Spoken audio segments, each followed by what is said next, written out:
வணக்கம். இன்னைக்கு குக்கிங் அலப்பறையில் மீன் குழம்பு வைக்க போகிறோம். அது எப்படி வைக்கலாம் பார்க்கலாம் வாங்க. இப்போ மீன் குழம்பு வைக்கிறதுக்கு ஒரு கடாய் எடுத்து வச்சுருக்கேன். இப்போ சூடு ஏறிச்சு. இதில் எண்ணெய் சேர்த்துக்கலாம். ஒரு 100 ml எண்ணெய் சேர்த்துக்கலாம்.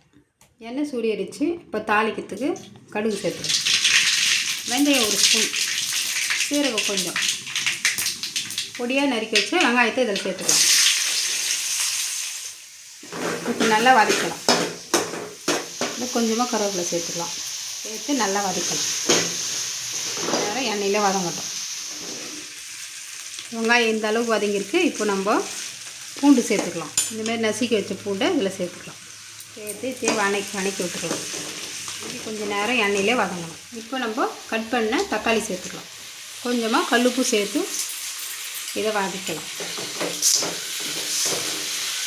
இது பாருங்கள், தக்காளி வெங்காயம் பூண்டு இதெல்லாம் எண்ணெயிலே வதங்கி எண்ணெய் நல்லா பிரிஞ்சு வருது பாருங்க. இந்த ஸ்டேஜில் நம்ம மிளகாத்தூள் சேர்த்துக்கலாம். 3 ஸ்பூன் மிளகாத்தூள்.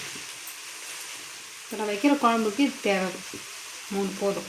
இப்போ இதை நல்லா எண்ணெயிலே வதக்கலாம். நல்லா எண்ணெயிலே வதங்கி இது ஒரு கிரேவி பதத்தில் வந்துருக்கு பாருங்கள். இப்போ நம்ம இதில் புளி சேர்த்துக்கலாம். கரைச்சி வச்ச புளி நல்லா கரைச்சி வச்சுருக்கேன். ஒரு 50 புளி கரைச்சி தண்ணியாக எடுத்து வச்சுருக்கேன். இப்போ அதை இதை சேர்த்து கொதிக்க வச்சுக்கலாம்.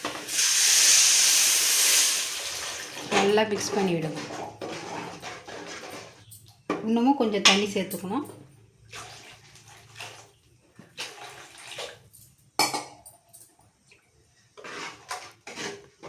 பாருங்கள் எவ்வளோ தண்ணியாக இருக்குது. இப்போ இது நல்லா கொதித்து குழம்பா நல்லா வரணும். இப்போ கொஞ்ச நேரம் கொதிக்கட்டும். பாருங்கள் குழம்பு நல்லா கொதி வந்து சுண்டிச்சு. இப்போ நம்ம கொத்தமல்லி தூவிக்கலாம்.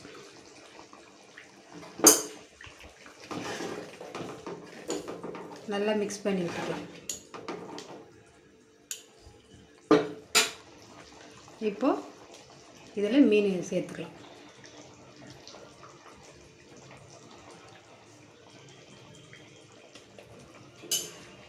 நல்லா மிக்ஸ் பண்ணிவிட்டு இப்போ ஒரு 5 நிமிஷத்தில் குழம்பு ரெடி ஆகிடும். மீனும் வெந்துடும். மீன் குழம்பு ரெடி ஆகிடுச்சிங்க. மீனெல்லாம் 5 நிமிஷம் ஆயிடுச்சு, வெந்துட்டுருக்கோம். இப்போ கொத்தமல்லி சேர்க்கலாம். இது பாருங்கள், சூப்பராக அருமையாக ரெடி ஆகிடுச்சு பாருங்கள். இந்த மீன் குழம்பு நீங்கள் வச்சு பார்த்துட்டு எப்படி இருக்குன்னு எங்களுக்கு கமெண்ட் பண்ணுங்கள், லைக் பண்ணுங்கள், ஷேர் பண்ணுங்கள், சப்ஸ்கிரைப் பண்ணுங்கள். மறக்காமல் பெல் ஐக்கானை ப்ரெஸ் பண்ணுங்கள். தேங்க்ஸ் ஃபார் வாட்சிங்.